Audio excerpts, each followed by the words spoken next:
Superman. Welcome all to the review of Barotrauma, a game from the latest Humble Choice, June 2020. Since buying the choice, this is the first game I played and will review. Reason being, I thought it was a potential hidden gem once I saw all it offered. Did it turn out to be as I expected? You will find out at the end of the review.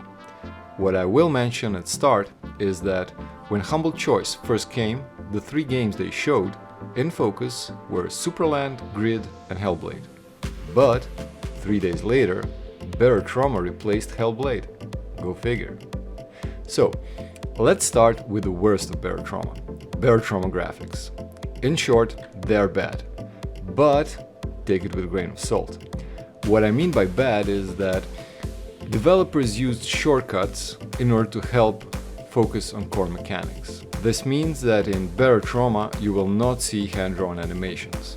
The ones they use are modular animations, like you can do in Spriter.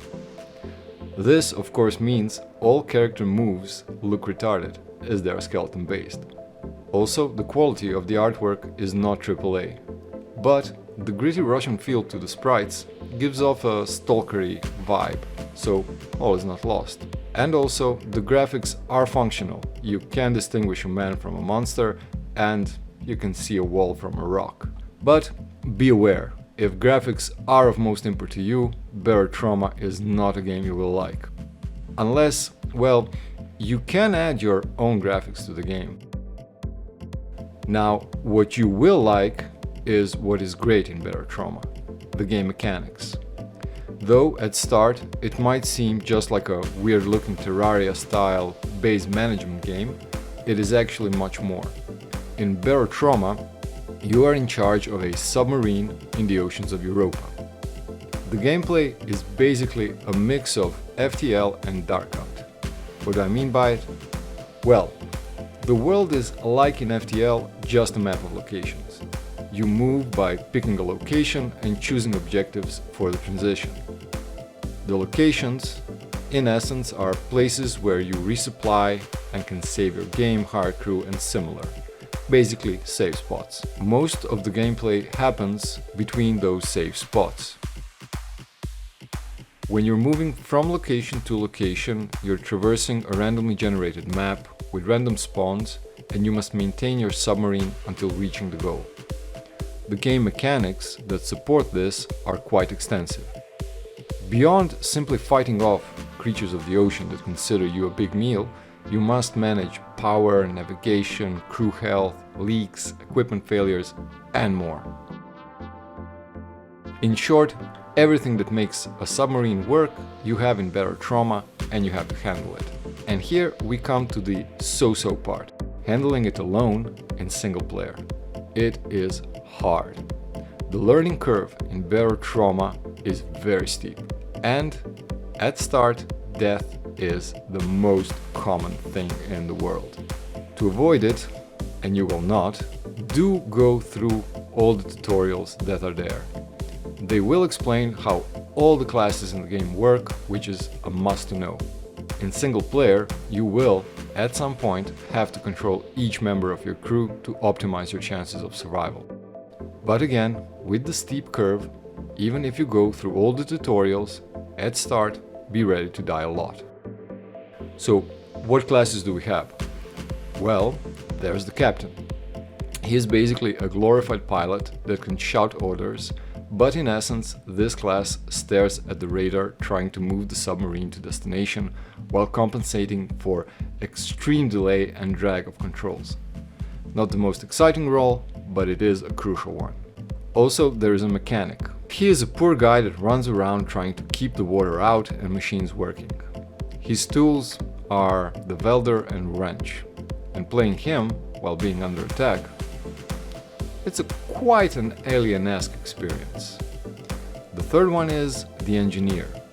Now that's the guy that keeps the lights running, reactor purring and electricity flowing. Quite an important person, and to him, wires and screws are his weapons. Speaking of which, the security officer also exists, and he actually does specialize in weapons, from batons to harpoons and SMGs. badass class to play, but while not under attack, you kinda just zone out with him. Also, let's not forget, there's the medic, but you know what a medic does. In any case, with such a high number of roles, you can imagine the complexity of interaction, especially for one man in single player to control.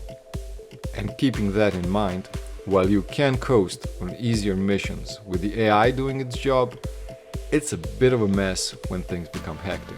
But in multiplayer, this is gold. And talking of multiplayer, it is the best part of Barotrauma. Manning the submarine with other players, where each one is performing his role, it's a joy. The co-op experience is the default one you get, and it I enjoyed the most from all, especially with voice chat. There are other modes, like Traitor, where one player is killing the others, but for me still, the co-op was king. Maybe I'm just a noob. Of course, all of this depends on the people you're playing with. And in my area, that was, well, let's say, there are a lot of Russian servers here, and I don't speak Russian. Fascinatingly, all this is not the end of Barotrauma. Included with the game is the editor, and in it you can make your own submarines, your own crew members, and you can import graphics. It is unpolished, but it is functional. Also, you can browse the workshop for mods other people have made and find inspiration should you need one for your own work. So all in all, Barotrauma is a great big game in a small package of less than a gigabyte, but it has some flaws. If you're looking to spend time with friends surviving in harsh water depths in basically a steel coffin, it has that. If you enjoy modding your games, Barotrauma has you covered. If you thrive on real-life mechanics in games, you're covered here too. As a multiplayer, survival, base management co-op, Barotrauma is a must experience. But learning curve is steep, single player feels overwhelming at times, and the game is still in development with graphics that are not really good. So, did it turn out to be a gem I was thinking? For me, Barotrauma did pay off, and I'm glad to have purchased July's humble choice, even if just for it. Unfortunately though, it wasn't quite the gem I was hoping for, but being in development, the future updates may turn it into one. Now as always, thank you for watching, and I hope you found this video useful. If you did, leave a like, and if you would like to see more videos about humble bundles, subscribe. The next video review I do will be of Overload. I'm truly hoping this game will prove to be an awesome blast from the past and as fun as Descent was for me when I was a kid. So until then, have fun and stay awesome.